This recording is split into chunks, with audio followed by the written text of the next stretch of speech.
നമസ്കാരം. ജീവിതത്തിൽ നമുക്കൊരു ജോലി കിട്ടുക എന്നുള്ളത് വളരെ ഭാഗ്യമാണ്. എല്ലാവരും പഠിക്കുന്നതും ജീവിതത്തിൽ ശ്രമിക്കുന്നതും ജോലി കിട്ടുന്നതിന് വേണ്ടിയാണ്. അപ്പോൾ നമുക്കൊരു ജോലി ലഭിക്കുന്നതിന് വേണ്ടിയുള്ള എല്ലാ അവസരങ്ങളും നമ്മൾ പ്രയോജനപ്പെടുത്തണം. ഇപ്പോൾ നിങ്ങൾ അറിഞ്ഞു കാണും, റെയിൽവേ റിക്രൂട്ട്മെന്റ് ബോർഡ് ഒഴിവുകൾ പ്രഖ്യാപിച്ചിരിക്കുന്നു. ഈ ഒഴിവുകളിലേക്ക് നിങ്ങൾക്ക് അപേക്ഷിക്കാവുന്നതാണ്. 29/8/2024 ലാസ്റ്റ് ഡേറ്റ്. അപ്പോൾ ഇതിന്റെ നോട്ടിഫിക്കേഷൻ വന്നിട്ട് കുറച്ച് ദിവസങ്ങളായി.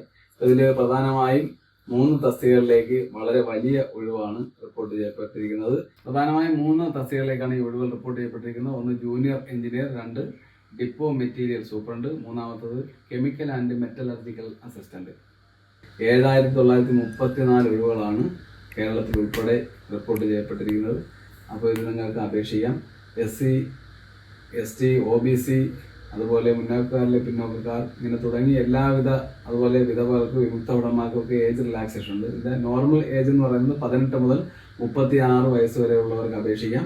അപ്പോൾ ഇത് ഏറ്റവും നല്ല ഒരു അവസരമാണ്. നിങ്ങൾ തീർച്ചയായിട്ടും ഇത് പ്രയോജനപ്പെടുത്തണം.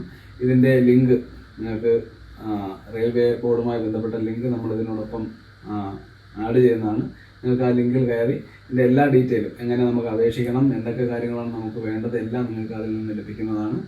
കൂടാതെ ഇത് മറ്റുള്ളവർക്ക് പ്രയോജനം ചെയ്യട്ടെ, ഈ ഒരു വാർത്ത മറ്റുള്ളവരിലേക്ക് എത്തട്ടെ. ഇപ്പോൾ ഒരു ജോലി എന്നുള്ളതിലെ അവരുടെ ജീവിതത്തിലെ ഏറ്റവും വലിയ സ്വപ്നമാണ്. അപ്പോൾ അത് നേടുവാൻ സാധിക്കട്ടെ. ഒരവസരങ്ങളും നമ്മൾ പാഴാക്കരുത്. കിട്ടുന്ന എല്ലാ അവസരങ്ങളും അത് നമ്മൾ പരമാവധി പ്രയോജനപ്പെടുത്തണം.